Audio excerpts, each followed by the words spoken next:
has gotten a lot better in the last few months. It's been one of your best months this season. What can you attribute to that? Staying consistent, sticking with an approach, doing my homework, being in the moment's the biggest thing, like we talked about before, and just appreciating being able to be out there every day.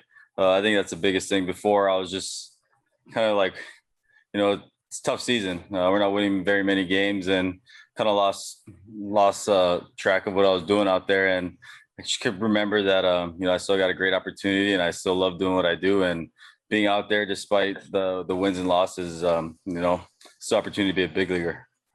And one of the things outside the organization and outside the market, you're referred to as a guy that is a really good player, but nobody knows about. Does that play into your mind each and every day that like you want to go out there and show the world? It did early in the season. I think that's what kind of got me into a little bit of a funk, trying too hard, trying to prove people wrong. And then I realized I have an opportunity to kind of prove that guys like me belong in the big leagues. You see everybody going for power, going for homers.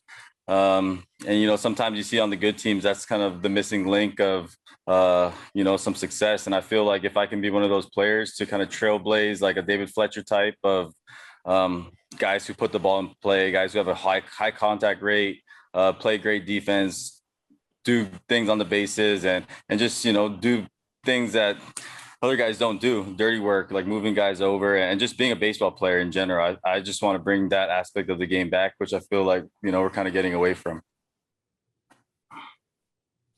Let's go to Bill. Isiah, you talked about your August, but overall, what improvements would you like to make the rest of the way and into next season? I just would like to stay consistent. I'm putting good wood on the ball right now. It is what it is. I don't want to get too caught up in trying to hit homers and do that, because when I do that, I actually hit more ground balls. So I think for me, it was just keep hitting line drives, just staying consistent with line drives and, just being consistent that way. Thank you. Levi. Isiah, it sounds kind of like a philosophy shift from you. Every time we've talked to you in the past, there has been some element of, not that you're brash or like a look at me player at all, but there's been we've talked about the chip on your shoulder, and it sounds like now maybe your motivation has changed a little bit. Is that a fair thing to say? Yeah, 100%. I read one. It's funny. I read one of your articles early in the year and I loved it. And it was kind of talking of like that burning fire. And when you run out of it, what do you hit? And that's kind of what ended up happening. I felt like beginning of the year, I proved to everybody that I belong, proved to everybody what I could do in that span.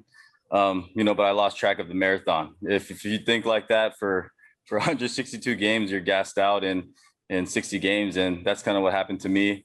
And the philosophy switch is also kind of a thing from being a third baseman last year. I was getting ready for, to bang with the biggest guys in the league. And I got my swing prepared in that way. And, playing shortstop and all the running you do, it's not sustainable. And there's a reason why, those corner guys are supposed to do what they're supposed to do. And shortstops, center fielders, catchers are kind of the guys who, they get really beat down throughout a year. And I realized that, and I realized I'm not third baseman anymore. And that's when I was able to kind of flip that switch and understand that what I do is okay. And, I just got to keep getting better, but what I do is okay. And it's not what I don't do, it's what I do well to help the team. And I think, that philosophy switch opened my eyes a little bit instead of trying to just, chip at nothing, I should say, just try to hit homers. That's just not who I am. I remember talking to Hunter Pence when he was here a couple of years ago, and he talked about earlier in his career, he played angry all the time, that he was trying to just, prove to everybody that he was better than them. And he said by the end of his career, his motivation came from a place of like, man, I just love this game, win or lose. Like I get to be out here. And I think it really shone through in his character. Is that a fair comparison to make to the sort of shift 100%. In motivation you're making? Maturity, 100%. Beginning, you just want to prove so much. And that, that's what tires you out. And that's what kills guys, kills careers sometimes. And just having that, that advice and just seeing that from someone else and understanding that, it's got to be true love, true passion to play this game. So it's 100% right, spot on. Gotcha. All right. Thanks, man. Jared. Well, Izzy, since Levi brought up Hunter, I know before the year you talked about Hunter being a big influence and letting you get comfortable and just being who you are. I'm just curious, do you speak to him still? I know he's kind of all over the place, but do you maintain any form of communication with Hunter?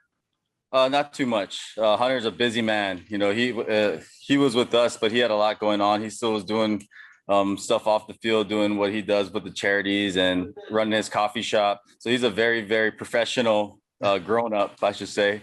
He had it together off the field and on the field, him and his wife. So I think that was pretty cool to see.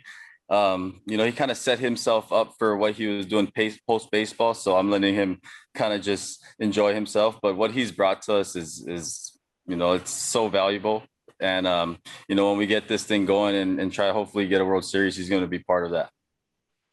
I'm curious defensively. I know this isn't the first time you played shortstop, obviously, but getting to do it every day at this level, how would you assess your year defensively, and what are areas maybe in which you think you've improved upon defensively? I'm happy with it. There's still a lot, you know, that I have to work on. But not having playing shortstop since I don't even know the last time I really played shortstop, because it was catching third, second. It wasn't too much a short. So for this being I think my first time really playing shortstop since 19 years old, I think I'm doing pretty well throughout the league, especially. But I think the biggest thing for me is I need to work on some of the double play turns and charging some balls and just getting more familiar. I know how to field the ball. I know how to finish plays. But there's some things that I could do better, especially like learning from Elvis and some of those other guys, just watching guys in the field. I can do a better job of setting my feet and just being ready to throw earlier. Still getting my internal clock back. I wouldn't say back, but figured out with my arm strength, where my arm plays. I kind of need to understand where it is that day. Some days I feel good and I can take my time. Some days I think I feel good and I don't get it oftentimes. So just learning some of the veteran things I think that come with the position is what I need the most.